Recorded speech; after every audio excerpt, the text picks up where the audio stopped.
rumah Allah, membaca kitab Allah, saling mengkajinya di antara mereka. Keutamaannya seperti yang disebutkan tadi. Bapak Ibu sekalian yang dirahmati Allah, kita akan melanjutkan bahasan kita berkaitan dengan Al-Fatihah, dan kemarin kita sudah sampai ayat ketiga.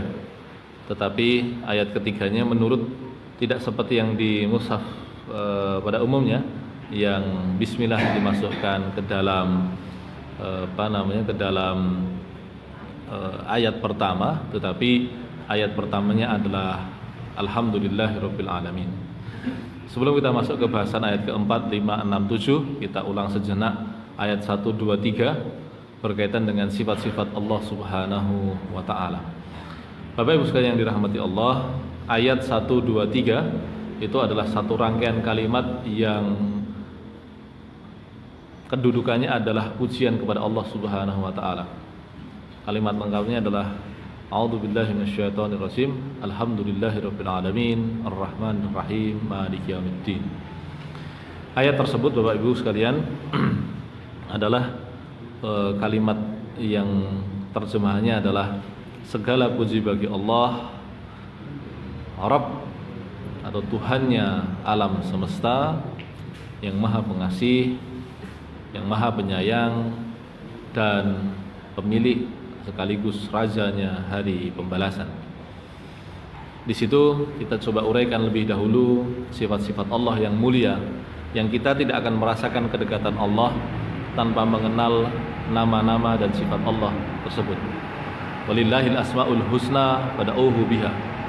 Allah Subhanahu wa taala mengatakan walillahil asmaul husna fad'uuhu biha. Allah itu memiliki nama-nama yang indah, maka berdoalah kepada Allah dengan nama-nama itu. Berinteraksilah dengan Allah dengan nama-nama yang indah tersebut. Mengenali nama-nama Allah adalah bagian penting dari akidah kita, bagian penting dari tauhid kita. Tanpa kita mengenali nama-nama Allah yang indah, tanpa mengenali nama-nama Allah yang di dalamnya terkandung sifat-sifat Allah yang mulia, kita tidak mungkin mendekat kepada Allah dan merasakan keakraban. Taqarrub itu adalah upaya untuk mengakrabkan diri. Kurban, akrab itu berasal dari kata tadi, satu kata. Taqarrub itu artinya mengakrabkan diri pada Allah. Bukan sekedar mendekatkan diri pada Allah, tetapi terjemahan yang paling tepat itu adalah mengakrabkan diri dengan Allah Subhanahu wa taala. Orang tidak akan mengakrabkan dirinya dengan Allah Subhanahu wa taala tanpa mengenalinya. Tidak mungkin orang yang tidak mengenali Allah bisa berakrab-akrab dengan Allah Subhanahu wa taala. Dan di antara cara yang paling baik untuk mengakrabkan diri dengan Allah adalah dengan cara mengenali nama-nama Allah yang indah dan sifat-sifatnya yang mulia. Nah, Bapak Ibu sekalian yang dirahmati Allah, alhamdulillah seperti sudah disebutkan sebelumnya, secara sederhana artinya adalah as-sana'u wasyukru. Asyukru was-sana'u. Syukur itu artinya adalah ungkapan terima kasih, sedangkan sana artinya adalah pujian. Bagi manusia ada yang layak mendapatkan terima kasih tapi tidak layak mendapatkan pujian. Ada yang layak mendapatkan pujian tapi tidak layak mendapatkan terima kasih.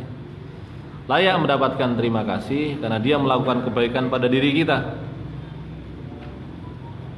Layak mendapatkan pujian karena di dalam dirinya banyak keutamaan. Ada orang yang baik pada diri kita tapi dia tidak punya keutamaan. Ada orang yang punya keutamaan tapi tidak berbuat baik pada diri kita. Tapi Allah Subhanahu wa taala, Ia pemilik semua bentuk kebaikan, Ia pemilik segala bentuk kemuliaan, dan Ia memberikan kenikmatannya, kasih sayangnya kepada kita. Oleh karena itu Allah layak untuk mendapatkan ungkapan syukur kita, ungkapan terima kasih kita, dan juga pujian-pujian kita. Dan pujian kepada Allah itu tidak ada cacatnya karena Allah tidak punya cacat. Subhanallah adalah ungkapan yang menunjukkan bahwa Allah tidak punya ruang kekurangan sedikit pun. Allah tidak punya cacat sedikit pun. Maka karena Allah tidak punya cacat, maka segala bentuk pujian-pujian itu layak diberikan kepada Allah Subhanahu wa ta'ala. Alhamdulillah itu adalah ungkapan terima kasih dan juga pujian Karena Allah itu memberikan banyak kasih sayangnya kepada diri kita, memberikan nikmatnya kepada diri kita, dan di saat yang sama Allah memiliki segala bentuk kemuliaan. Apa bentuk-bentuk kemuliaan itu? Kita lihat yang pertama adalah Allah. Allah mengenalkan dirinya dengan nama Allah. Semua agama selain Islam itu nama Tuhannya tidak jelas. Semua agama selain Islam itu nama Tuhannya tidak jelas. Kami punya guru itu hafidhul Quran dan menguasai 8 bahasa. Salah satu bahasa yang beliau kuasai adalah bahasa Ibrani, bahasanya orang Yahudi. Nah, orang Yahudi itu bahasa Ibrani itu kalau ditulis itu tidak ada huruf vokalnya, tidak ada harokatnya. Tidak ada harokatnya. Nah, karena tidak ada harokatnya, maka orang Yahudi itu berselisih pendapat mengenai bagaimana cara menyebut Tuhannya. Karena hurufnya itu tidak ada huruf vokalnya. Apakah Yehovah, apakah Yahweh, mereka berbeda pendapat. Adapun orang-orang Nasara, orang-orang Nasrani, kita tidak pernah menemukan satu ungkapan pun bahwa Yesus adalah Tuhan. Yesus tidak pernah mengenalkan dirinya sebagai Tuhan. Oleh karena itu, Bapak Ibu sekalian dirahmati Allah, dua agama ini bermasalah nama Tuhannya. Dalam kasus agama kita yang mulia ini, Allah Subhanahu wa taala mengenalkan dirinya. Allah mengenalkan dirinya dengan kalimat innani anallah. Akulah Allah, kata Allah. Akulah Allah. Bukan hanya sekedar mengenalkan namanya, Allah mengenalkan statusnya, la ilaha illa ana. Allah katakan tidak ada ilah, tidak ada sesembahan kecuali aku. Tidak ada sesembahan, tidak ada ilah kecuali aku, kata Allah. Fa'budani, maka sembahlah aku, kata Allah Subhanahu wa taala. Perintahnya tegas, sembahlah aku, kata Allah. Maka barang siapa yang tidak menyembahku, kata Allah, dia musyrik. Maka dia musyrik. Di dalam dirinya kesyirikan, dan kesyirikan itu adalah sejahat-jahatnya tindakan kita sebagai hamba Allah. Sedolim-dolimnya tindakan kita sebagai manusia kepada Tuhan. Jadi kalau ada yang mengatakan orang kafir tapi adil, itu nggak mungkin. Nggak mungkin. Kenapa? Karena sama Tuhannya saja sudah dolim, kepada penciptanya saja sudah dolim. Nggak mungkin dia adil. Mungkin dia berbuat adil pada manusia, tapi hakikatnya dia telah melakukan kezaliman paling dolim, yaitu apa? Syirik. Ayatnya apa? Inna syirka la dzulmun adzim. Kesyirikan itu adalah kriminal paling besar. Jadi di dalam Islam, dosa paling besar itu bisa jadi nggak tampak, orang tidak melihatnya. Kejahatan itu bekerja di dalam diri manusia, di dalam jiwa manusia. Apa itu? Syirik. Syirik itu bisa terjadi pada uluhiyah, bisa terjadi pada rububiyah, bisa terjadi pada asma dan sifatnya Allah. Orang bisa menyekutukan Allah dengan anggapan bahwa ada selain Allah yang memberikan rezeki. Syirik. Bahwa ada yang berhak dijadikan sebagai rujukan hukum selain Allah. Syirik. Bahwa ada yang memberikan kasih sayangnya yang meliputi segala hal selain Allah, itu syirik. Lalu dia kemudian meminta kepada selain Allah, syirik. Meminta tolong kepada selain Allah, syirik. Meminta perlindungan kepada selain Allah, syirik. Kata syirik ini perlu diulang-ulang. Karena apa? Karena itu kejahatan paling besar yang ini aja. Wa may yusyrik billah, atau di ayat yang lain, innallaha la yaghfiru ay yushraka bihi wa yaghfiru ma duna dzalika liman yasha. Allah tidak mengampuni dosa selain syirik. Allah tidak mengampuni dosa syirik, tetapi mengampuni dosa selain syirik yang Ia kehendaki. Jadi orang yang mati membawa syirik, jadi tafsirnya atas ayat ini adalah barang siapa mati membawa dosa syirik, tidak ada ampunan atas dirinya. Tapi kalau orang mati masih membawa dosa selain syirik, masih ada kemungkinan Allah ampuni, padahal dia belum bertobat. Tapi kalau orang mati dalam kondisi membawa syirik dan dia belum bertobat, maka Allah tidak akan mengampuninya. Nah, Bapak Ibu sekalian rahmati Allah, Allah itu adalah nama diri Allah. Itu namanya lafzul jalalah. Itu proper name-nya Allah, itu nama Allah. Allah mengenalkan diri dengan nama Allah. Secara makna Allah itu artinya yang disembah. Yang paling berhak dan paling layak disembah itu Allah. Dan makna menyembah itu apa? Mencintai secara mutlak, takut secara mutlak, berharap secara mutlak, itu menyembah. Makanya di antara ibadah qalbiyah itu artinya bentuknya apa saja? Ada mahabbah, kecintaan yang mutlak, khauf, rasa takut yang mutlak, roja, harapan yang mutlak. Makanya kalau kita sudah lama ngaji itu sudah mulai bahasanya itu berkaitan dengan ibadah hati. Jangan sampai kita sibuk pada ibadah zahir, batal ibadah zahirnya karena apa? Luput ibadah batinnya. Kita sholat bertahun-tahun, berpuluh-puluh tahun, tapi kita tidak mengenali amal-amal batin yang menghancurkan agama kita, menghancurkan ibadah kita, dan kita kehilangan semua amal-amal kita. Habaan mansurah. Amal-amal batin itu harus dikawal sangat serius. Harus dikawal sangat serius. Karena ibadah itu zahiran wa batinan. Zahiran wa batinan. Ibadah itu lahir dan batin. Orang yang berislam hanya dengan lahirnya itu disebut dengan munafik. Jadi kalau ada kata munafik itu jangan sembrono, jangan digunakan secara sembarangan. Karena makna munafik itu adalah orang yang Islamnya zahiran tapi tidak batinan. Semua ayat tentang munafik di dalam Quran itu maknanya kafir.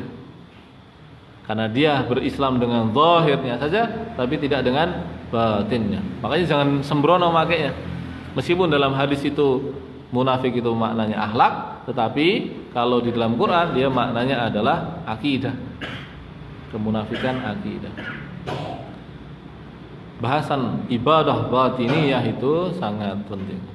Allah itu adalah yang disembah, yang paling layak dan paling berhak disembah. Selain Allah tidak layak dan tidak berhak. Dan menyembah itu zahirnya ya dengan solat kita, Quran kita, zakat kita, puasa kita, itu menyembah Allah. Tapi kalau batinnya apa? Kecintaan yang mutlak, khauf yang mutlak, roja yang mutlak, isti'anah, isti'adah, istighosah dan sebagainya.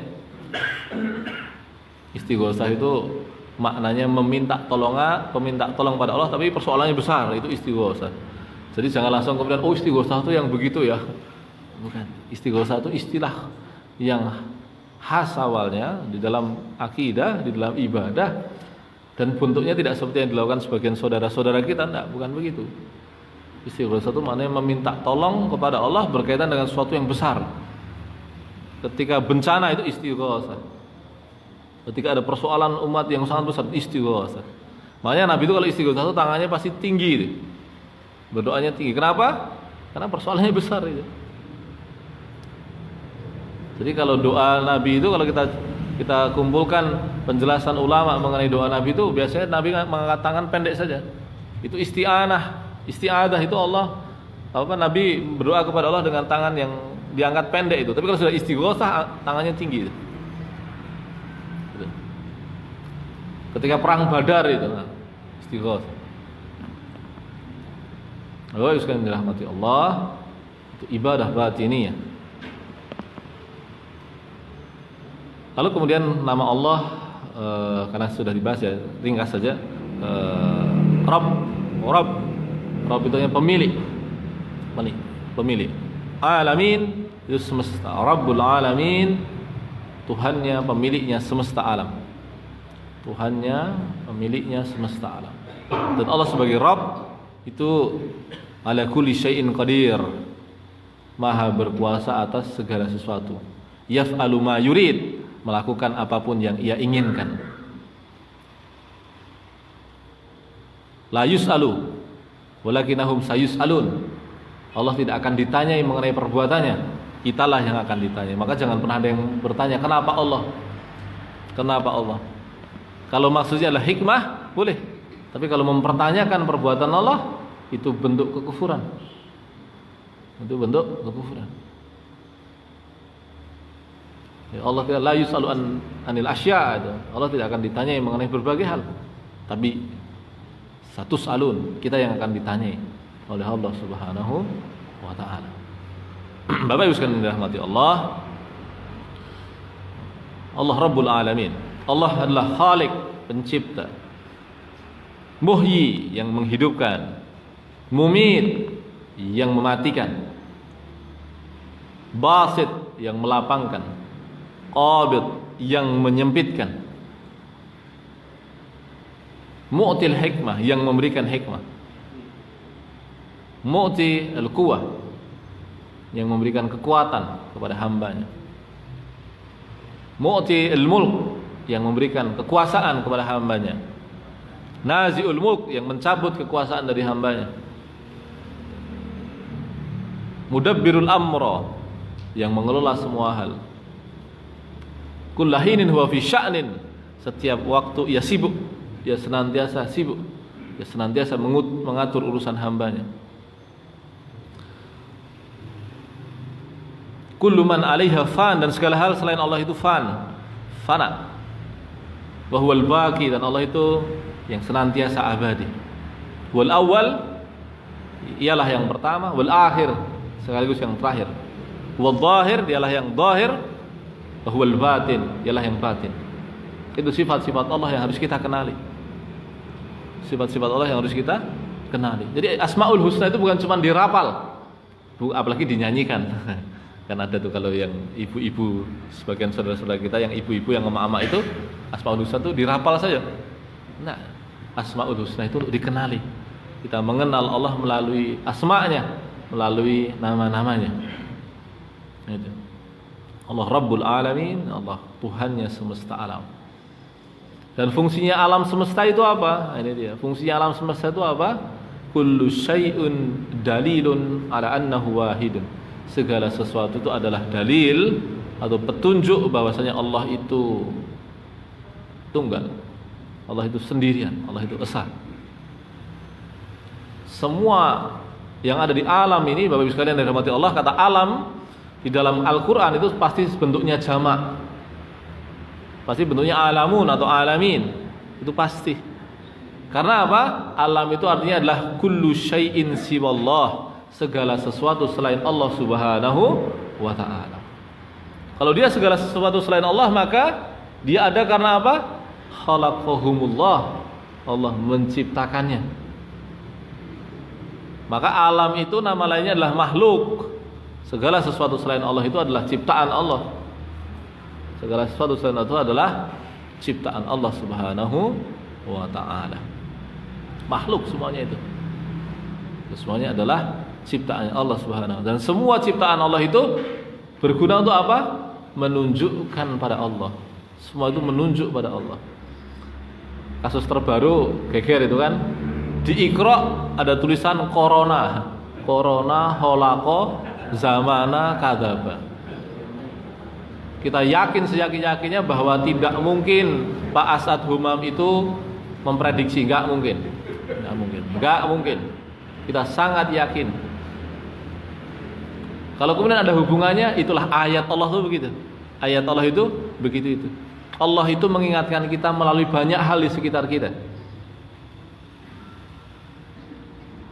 Enggak ada hubungannya itu, enggak ada hubungannya. Artinya Pak Asad Humam mengarang Iqra begitu itu 30-40 tahun yang lalu. Kalau sekarang Iqra mulai sudah banyak alternatifnya nggih. Tapi kalau di Malaysia tuh masih dipakai tenanan itu Iqra itu. Nah, itu tetapi Pak Asad Humam tidak mungkin memprediksikannya, nggak mungkin. Tapi kata-kata di situ mengingatkan kita, khususnya di kata-kata zamana kadzaba itu. Zamana kadzaba itu sebenarnya kan fi'il madhi pun nggak sepenuhnya tepat juga. Tetapi poinnya apa? Di zaman penuh kebohongan itu kita jadi langsung dek gitu. Tadi seperti gambar di WA itu, tiwas mak dek aku gitu kata anak kecil itu. Kita jadi, oh Allah mengingatkan kita. Kullu syai'in ayat. Ayat itu alamah. Alamah itu apa? Tanda. Allah mengingatkan. Allah mengingatkan kita. Dan Allah punya ungkapan-ungkapan bagi orang yang mudah menangkap ayat Allah. Fatuba lil mutawassimin. Beruntungnya orang-orang yang mudah menangkap tanda-tanda Allah. Menangkap tanda Allah itu kita sering nyebutnya sebagai ibroh. Ibroh itu seakar kata dengan kata abroh. Abroh itu artinya air mata. Ibroh itu pelajaran. Orang yang mampu meneteskan air matanya karena menangkap tanda-tanda Allah itu orang yang beruntung itu. Tapi orang yang bebal adalah orang yang berulang kali diberikan tanda oleh Allah, langsung maupun tidak langsung, tapi nggak nangkap. Dan kita berlindung kepada Allah dari sifat seperti itu. Allah memberikan kepada kita banyak tanda dan kita tidak pernah merasa. Saking bebalnya diri kita, saking kerasnya hati kita. Bapak Ibu sekalian yang dirahmati Allah, itu alamin. Allah Ar-Rahman Ar-Rahim, maka itu jelas. Allah itu Dzur Rahmah Al-Wasi'ah fid dunya wal akhirah. Wa rahmatuhu wasi'at kulla syai', wasi'at ghadabihi. Allah itu pemilik kasih sayang di dunia dan di akhirat yang sangat luas. Meskipun kasih sayang Allah di akhirat itu khusus bagi orang-orang beriman, orang kafir enggak dapat. Di dunia ini binatang pun mendapatkan kasih sayang Allah. Bahkan kadang-kadang kita curiga ketika kita banyak bermaksiat dan hujan tidak turun. Lalu hujan turun, itu bukan karena hak kita, tapi haknya hewan melata. Haknya dabbah fil ard, 'alallahi rizquha. Semua binatang melata di muka bumi ini rezekinya di tangan Allah. Sampai yang paling kecil tuh, coro, tumo. Ah ini kok duwe rezeki niku. Rezekine piyambak-piyambak itu. Napa bang sebut kemawon laron pun. Sebut kemawon mungkin diinventarisasi niku. Tapi Bapak Ibu sekalian rahmati Allah, mereka punya hak rezeki. Dan Allah yang memegang rezeki mereka. Dan di antara nikmat kepada kita adalah hujan. Dan hujan itu tertunda, tertahan karena maksiat kita. Maka kalau kemudian hujan itu turun kepada kita, itu bentuk nikmat Allah yang bisa jadi turun bukan karena kebaikan kita, bukan karena hak kita, tetapi karena haknya binatang-binatang melata yang ada di sekitar kita.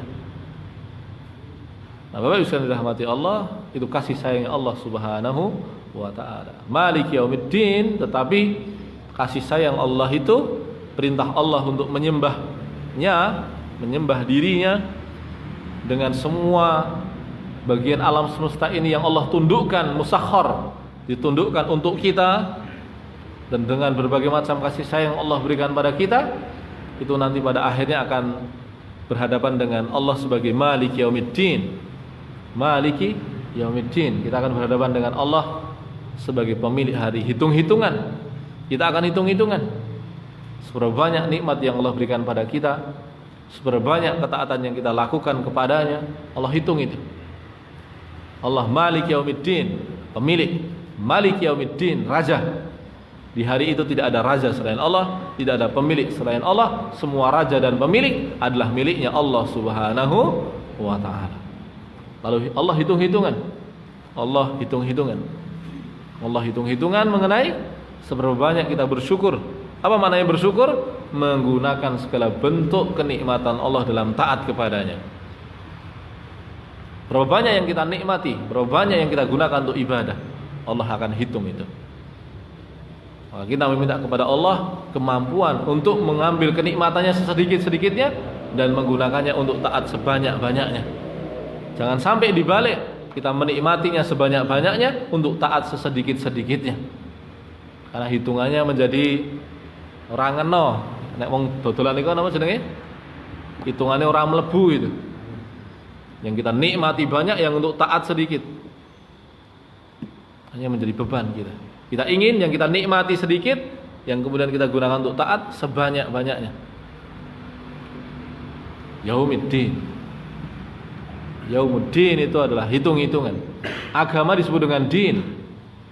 Utang itu disebut dengan dain.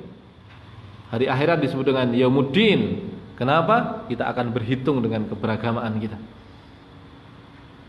Kita akan berhitung-hitungan dengan Allah, seberapa banyak kita membayar hutang kita pada Allah dengan ketaatan kepadanya. Wujudnya kita diberi Allah, nafas kita diberi Allah, darah kita diberi Allah. Semua bagian tubuh kita yang membuat kita hidup itu pemberian Allah. Paru-paru kita, jantung kita. Gak usah jauh-jauh ke jantung dan paru-paru, kulit aja. Kalau Allah itu sudah mau tarik kenikmatannya dari kulit kita, itu yang namanya infeksi, itu bisa melebar kemana-mana itu. Itu baru nikmat kulit dicabut sama Allah itu. Nah, Bapak Ibu sekalian dirahmati Allah, semua nikmat itu Allah berikan untuk kita gunakan taat kepadanya. Nah, Bapak Ibu sekalian dirahmati Allah, itu ayat ketiga, baru kita masuk ke ayat keempat. Nah, ini dia jantungnya, ini jantungnya Al-Fatihah, jantungnya Quran, jantungnya semua pekerjaan para nabi dan rasul ada di ayat 4 ini. Apa itu? Kalimat iyyaka na'budu wa iyyaka nasta'in. Nah, ini dia intinya.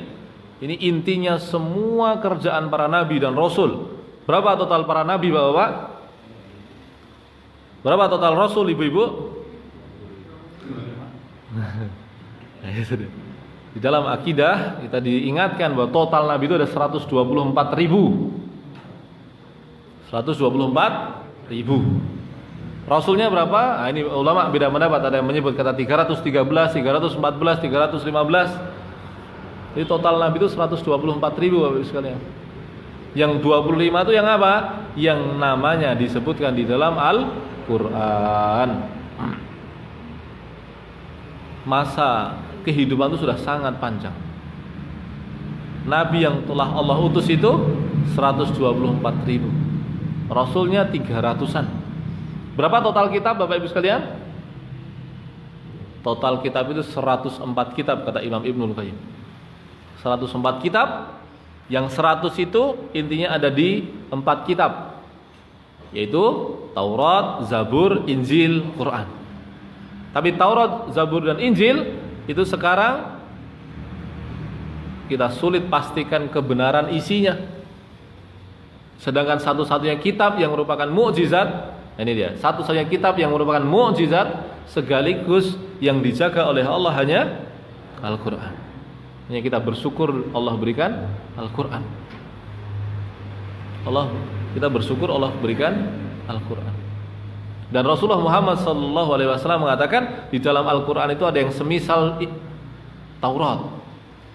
7 surat pertama yang ada di dalam Al-Quran itu selain Al-Fatihah itu adalah pengganti dari Taurat, yang disebut sebagai tiwal. Tiwal niku artinya sing dawa-dawa. Al-Baqarah, Ali Imran, An-Nisa, Al-Maidah, Al-Anfal, At-Taubah. Itu tiwal. Itu ayatnya berat-berat itu. Ayatnya berat-berat. Di Al-Baqarah saja kita mengingat bagaimana kisah Nabi Musa itu kan jos itu. Anda bisa bayangkan, wa qala Musa liqaumihi ya qaumi innakum dhalamtum anfusakum. Ketika Musa berkata kepada kaumnya, kalian itu menzalimi diri kalian. Maksudnya apa? Syirik. Melawan kesyirikan kepada Allah, menyembah selain Allah. Innakum dhalamtum anfusakum. Nah, kita akan temukan semua dosa yang kita lakukan, semua kejahatan yang kita lakukan itu sebetulnya terkumpul pada diri kita. Makanya meskipun yang dia zalimi Allah, tapi Nabi Musa katakan dhalamtum anfusakum. Karena Allah itu tidak pernah rugi dengan apapun yang dilakukan hambanya. Hambanya taat, Allah tidak rugi. Hambanya enggak taat, Allah juga tidak rugi. Allah tidak masalah. Bagi Allah tidak ada persoalan. Hambanya mau taat atau enggak taat, Allah tidak berkurang sedikit pun kekuasaannya. Tidak ada masalah. Tapi kalau kemudian kita melanggar, maka apa? Nabi Musa katakan, "Zalamtum anfusakum." Kenapa? Apa yang dilakukan oleh orang-orang Bani Israel? Bittikhadikumul ijla. Kalian tuh menciptakan berhala, kalian menyembah berhala. Lalu Allah katakan apa? Fatubu ila bari'ikum. Bertaubatlah kalian kepada pencipta kalian, bari'ikum. Gimana taubatnya? Pripun tobatnya, Bapak? Faqtulu anfusakum, bunuhlah diri kalian. Itu syariatnya Bani Israel itu sekalian. Kalau kita, nah ini nih syariatnya orang-orang Yahudi dulu. Ketika mereka masih taat, itu kalau kita melakukan kesyirikan, tobatnya dengan cara bunuh diri. Untung kita diringankan oleh Allah. Kita tidak mendapatkan syariat yang seberat itu. Wong Yahudi dikai syariat kok ngono nguyayal tekan sakniki nguyayale pol itu. Nggih sing apian enten, sing saleh enten, sing kemudian masuk Islam nggih enten, tapi umumnya nakal nguyayal. Faqtulu anfusakum, bunuhlah diri kalian. Itu contoh syariatnya Bani Israel itu. Nah, Joston itu syirik kon mati.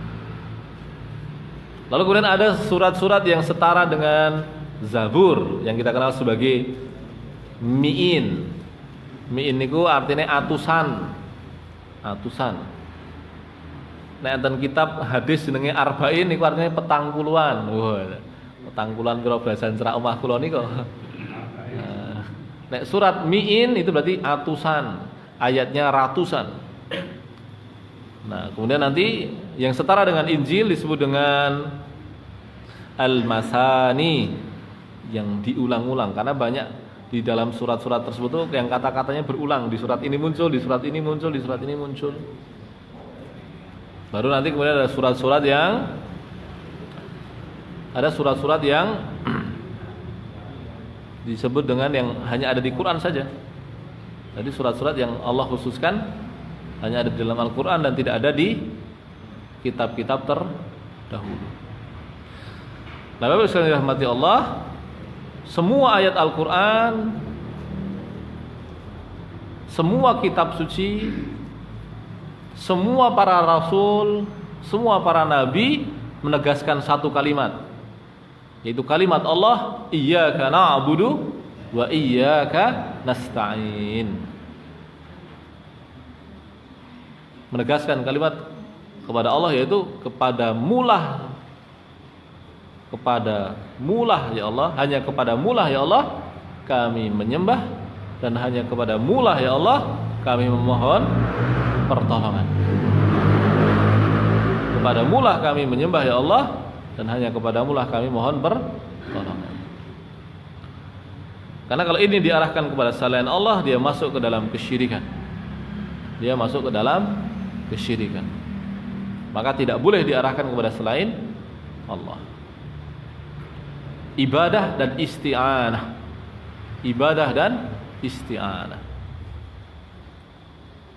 Bagaimana memahaminya? Memahami ibadah dan isti'anah itu, pertama, ibadah itu haknya Allah, sementara isti'anah itu haknya hamba. Beribadah itu artinya menyerahkan haknya Allah, sementara isti'anah itu artinya hamba itu meminta haknya sebagai hamba. Makanya doa itu, sekalian dirahmati Allah, doa itu fungsinya dua. Doa itu fungsinya dua. Doa itu fungsinya yang pertama adalah doa untuk apa? Doa ubudiyah. Doa yang di dalamnya sebagai tanda bahwa kita itu menyembah Allah, meskipun di dalamnya tidak ada permintaan. Contoh doa yang di dalamnya merupakan haknya Allah dan tidak ada haknya hamba itu apa? Ya kebanyakan zikir itu. Subhanallah, itu kita menyerahkan haknya Allah. Kita mengatakan bahwa Allah tidak punya kekurangan apapun. Alhamdulillah, kita katakan bahwa Allah pemilik semua keutamaan. Allahu Akbar, Allah pemilik semua bentuk keagungan. Itu doa sebagai ibadah. Jadi zikir dan doa itu sama aja sebetulnya. Zikir itu maknanya menyebut, doa itu artinya adalah menyeru. Di dalam zikir dan doa ada yang cuman seruan, ada yang mengandung permintaan. Zikir masuk kamar mandi atau doa masuk kamar mandi itu ada permintaannya. Apa? Minta tolong pada Allah. A'udzubika minal khubusi wal khaba'is. Tapi kalau keluar kamar mandi, kita tidak ada permintaannya, yaitu kita yang mengatakan ghufranaka, ampunanmu ya Allah, meskipun di dalamnya Kalimatnya tidak ada permintaan, tapi intinya ada permintaan juga. Masuk masjid, kita minta sama Allah, Allah maftahli abwaaba rahmatik. Kita minta kasih sayang Allah. Kasih sayang Allah apa? Ampunan Allah, pahala Allah. Nah, begitu keluar, masuk kita minta ampunan, keluar kita minta fadl, keutamaan. Kita minta keutamaan. Dan kita berusaha untuk keluar masuk masjid dengan tidak lupa, karena apa? Di dalam doa-doa itu ada banyak pertolongan Allah. Masuk kita mendapatkan ampunan Allah, keluar kita banyak mendapatkan keutamaan Allah. Keutamaan itu apa? Ya rizki, kemudahan, pertolongan dan sebagainya.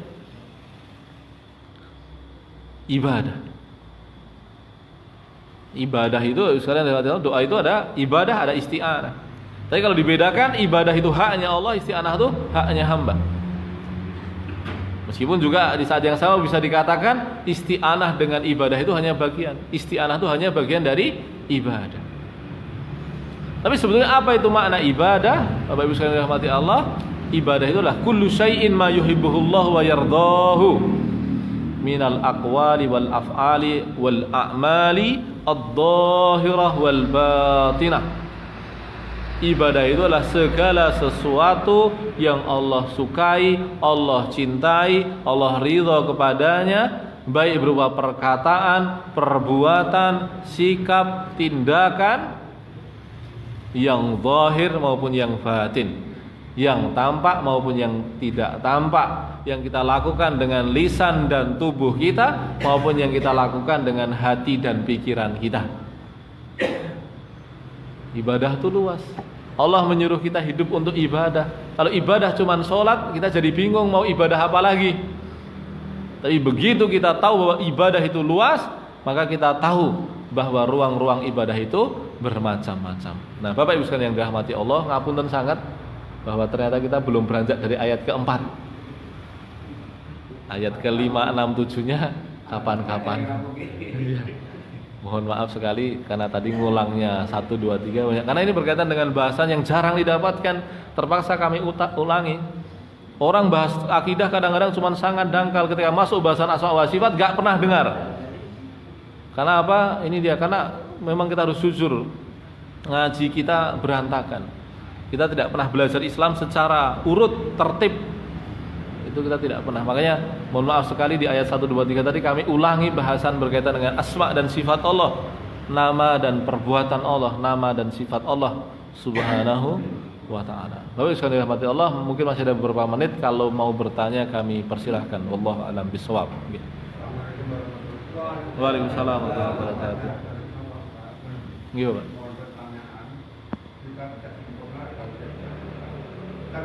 Kita tidak sempurna dan kita bisa memohon ampun. Indikator apa yang mohon ampun pada Allah itu sudah diterima oleh Allah? Indikatornya apa ya? Di antara kalimat yang paling menenangkan itulah kalimat para ulama. Selama Allah bukakan kepada kita pintu istighfar, maka berarti Allah bukakan untuk kita pintu ampunan. Kalau kita melanggengkan istighfar dan taubat, maka kita husnudzon bahwa Allah membukakan untuk kita pintu ampunan. Tapi kalau kita sudah istighfarnya jarang, taubatnya jarang, merasa berdosanya jarang, kita khawatir bahwa Allah belum membukakan pintu ampunannya kepada kita. Wallahu a'lam bishawab. Maka istighfar itu termasuk ibadah yang dilanggengkan. Kita taat aja pakai istighfar, dan kehidupan kita nggak akan sempurna, Pak. Tenang saja, Pak. Tidak ada manusia yang sempurna. Kullu bani Adam khotta'un. Semua anak Adam itu gaweane salah. Khotta'un, senang berbuat salah. Wa khairul khotta'in at-tawwabun. Sebaik-baik orang yang berbuat salah adalah yang suka minta ampun. Maka selama kita selalu suka minta ampun, maka kita terbaik. Kalau kita selalu minta ampun pada Allah, kita sempurna.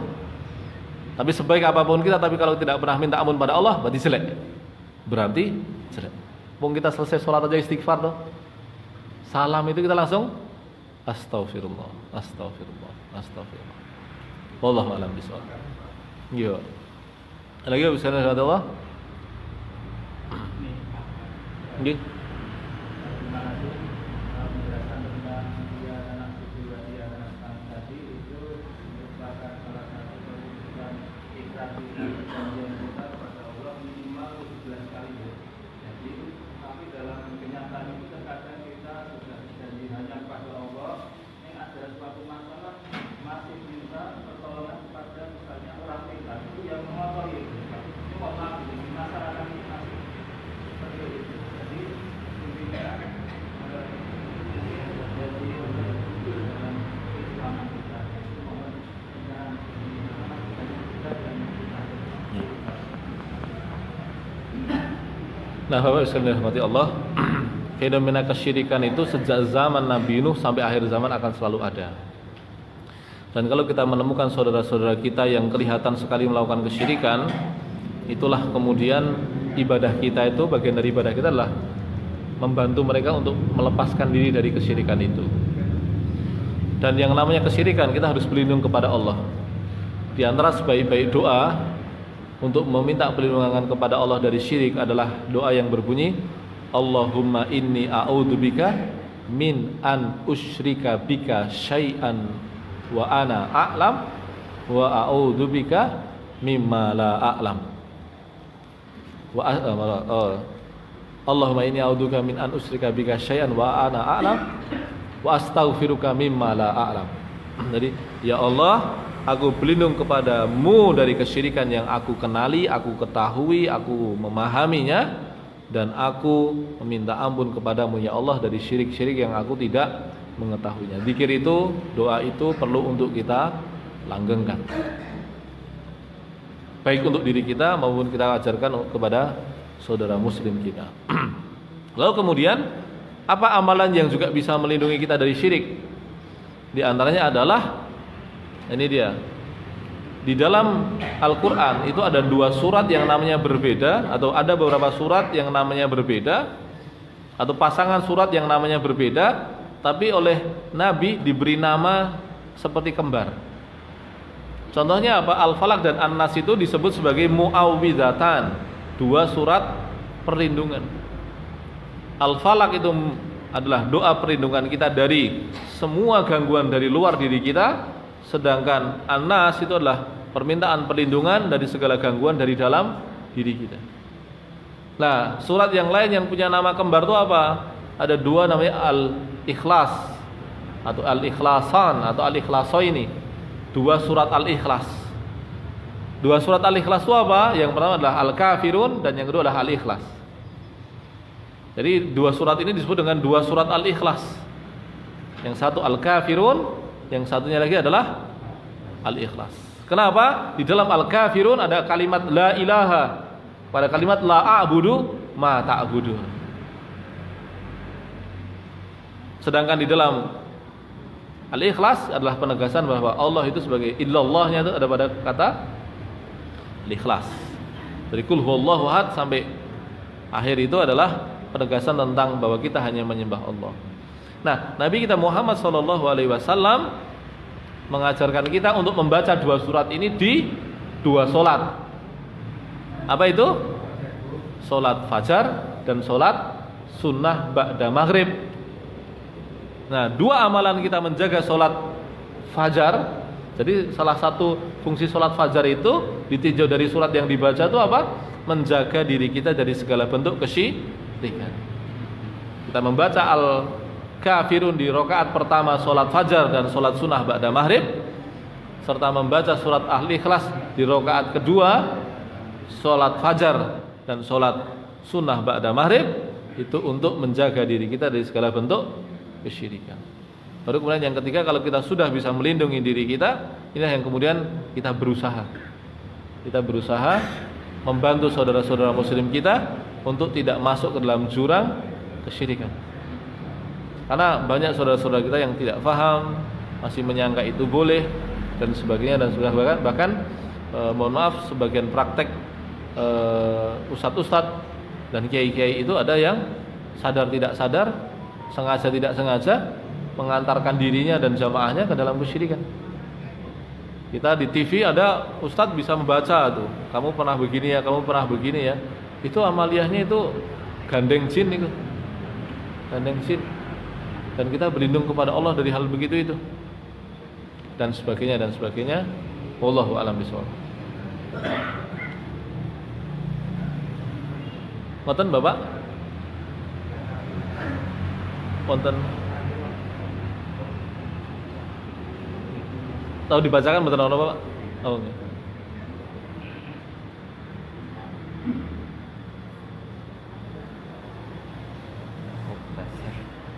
Oh nggih sampun. Baik, karena bukan pertanyaan maka kita cukupkan. Tasih wonten? Nek mboten kita cukupkan. Baik, subhanakallahumma wa bihamdika asyhadu an la ilaha illa anta astaghfiruka wa atubu ilaik. Barakallahu li wa lakum wa lisairil mu'minin wa sallallahu ala nabiyyina Muhammad. Assalamualaikum warahmatullahi wabarakatuh.